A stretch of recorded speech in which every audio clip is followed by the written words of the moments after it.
Hello and welcome to this week's travel show with John Guinn on ukhealthradio.com. My voice is nearly back to normal. Well, I think it is anyway. If you don't agree with me, let me know via facebook.com/John Guinn Travel Show. But I'm pretty sure it's getting there. My guest this week is one of the co-owners of a touring company called Gascon Cycling Tours. They do cycling tours, and we're going to find out about their offering, how they put this stuff together, and how it's more than just sitting on a bike for a few hours.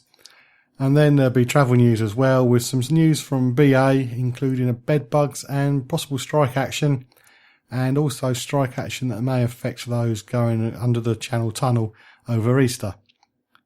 But first, my guest, as I said, is one of the co-owners of Gascon Cycling Tours. His name is Peter Stevenson. We're going to be talking about cycling in general, and then we're going to go on about what his company can offer you in particular. And if you listen to the show regularly, you know that sometimes I have a grumble about cycles and cyclists.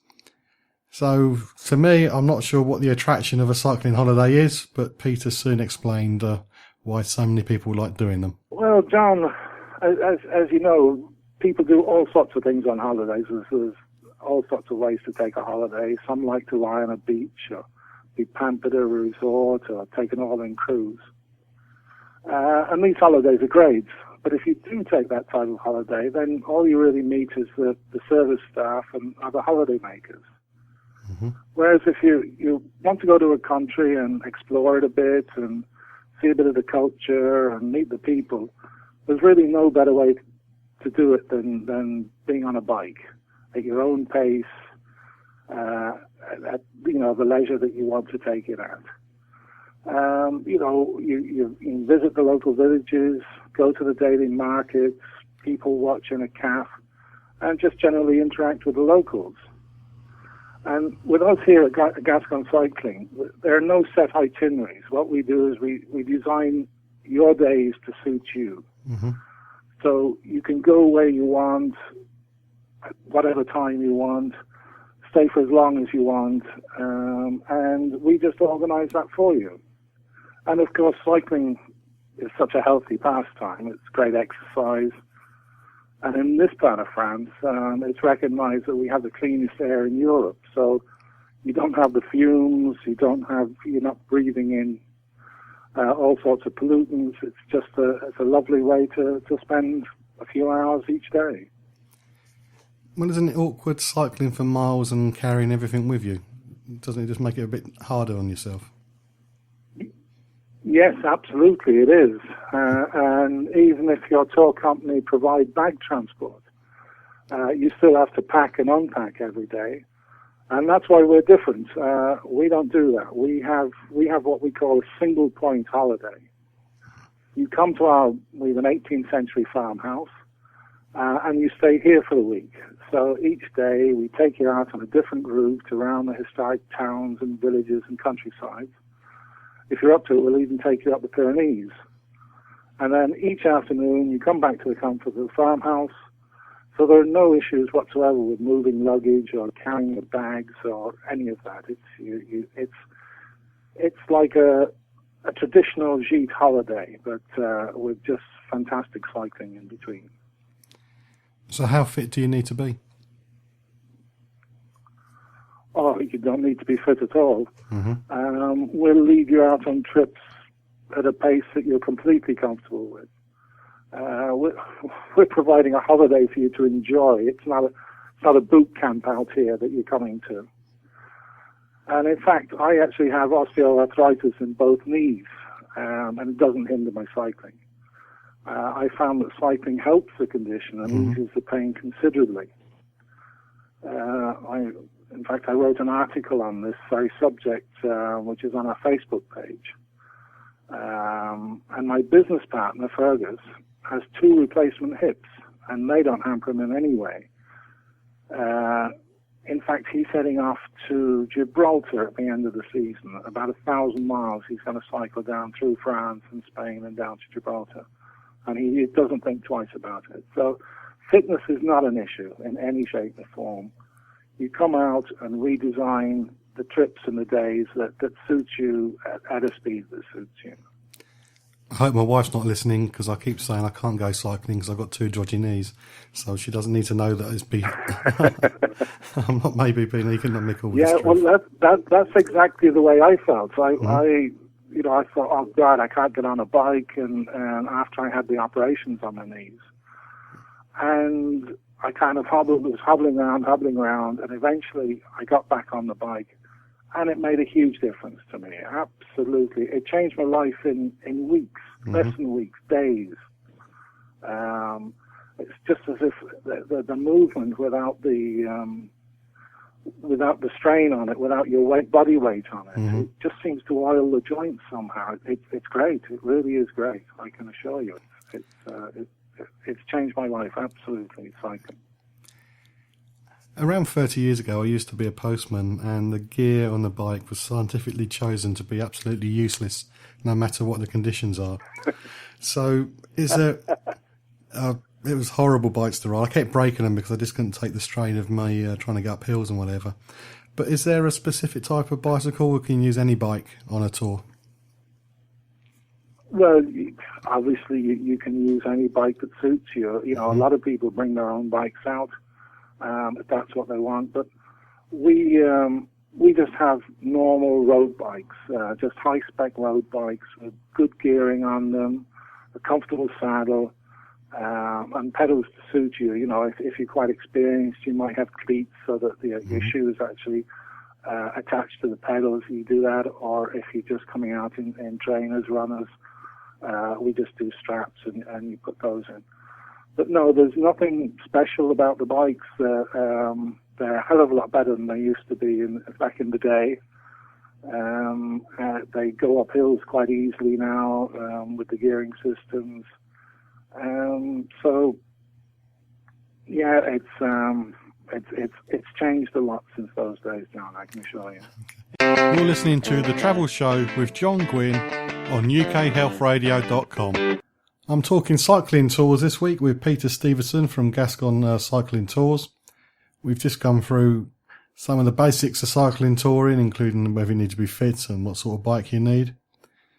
Around my way, the cyclists don't seem to be that aware of the highway code, or just aware of some of it, and they stick to that bit no matter what. So lots of people get grumbly about cyclists, and sometimes it can be quite dangerous because people have short fuses when they're in a car and they come across a cyclist. So I was concerned that being on a cycling tour could be dangerous. So let's find out whether it can be or not. Well, it's always dangerous being on the road. So you can't take that away. There's, whatever you're doing on an open road, you've got to be careful. But the roads here in Léger, this is where we are, Léger, they're renowned for being quiet, and they're very good quality as well. So you don't have many potholes and all that sort of stuff to avoid. And also, the French, they have a huge cycling culture here. Virtually everybody in France has a bike, and they cycle at some stage in their life. So the drivers, they've just got this innate respect for cyclists. They always give you a wide berth, they slow down, and they just respect you an awful lot more. They see you. I think in the UK we find that when we're cycling that people don't see us, the drivers don't see us very much. But here, it's just part of being on the road, and every day you go out here, you see cyclists. Come the weekend, you see all sorts of clubs cycling the roads, and everybody's aware. So it's a lot less dangerous than certainly cycling in the UK, where there's an awful lot more cars on the road. And also, we tend to stay off the main roads. We much prefer to be on the back roads anyway. And you could cycle for hours with only seeing a handful of cars. So I'd say danger. Yes, it's obviously dangerous. There's always danger there, but it's a minimum. We keep it to a minimum. One of the things that would concern me if I was on a cycling holiday is having a drastic mechanical failure and being stranded.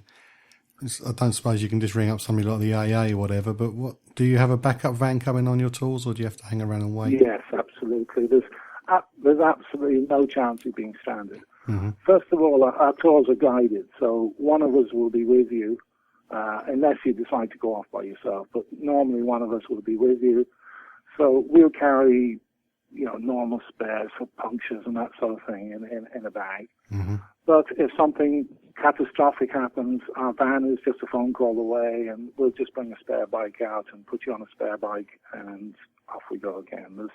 There's absolutely no chance you're ever going to be left stranded and have to walk home or catch a taxi or something like that. That's not going to happen. It happened when I was a postman. I snapped the handlebars. I told you the bikes were no good. The strain of me trying to get up that hill, so I had to sit around for ages waiting for a van to come and get me. Yeah, well, I weigh about 20 stone, and these bikes that they have now, they carry me around quite happily, and my bad knees and slowly going up hills. So we have very few problems with the bikes. But as I say, we have backup bikes, we spare bikes, and a van just to sort it all out in the sake of minutes more than anything. Your tours, you said, can be bespoke or they're different lengths, but what would be the average sort of distance covered in one day? Well, what we tend to do is we start slowly. So on the Sunday, we'll just do a quick, maybe 20 miles, which is about 2 hours, up to one of the local towns and back again. And then what we do is we see what people want. We can go up to 50 or 60 miles through the Pyrenees, which takes 8 to 9 hours of really tough cycling. Mm-hmm. So that's available. A short 2-hour trip is available, and everything in between. There's so much to see around here that it's a matter of kind of saying we set tours, and when you come out here, we say, look, these are the various set tours that we have. We go to this place, that place, and the other place. And as the week progresses, we just see how tired people are or how much more they want, and we might say, as I say, do a short one on Sunday, do a much longer one on Monday, and then have a quiet day on Tuesday, something like that. Go up the Pyrenees on Wednesday or something. So we just base it on what people want, and anything from 2 hours to 8 hours we will do.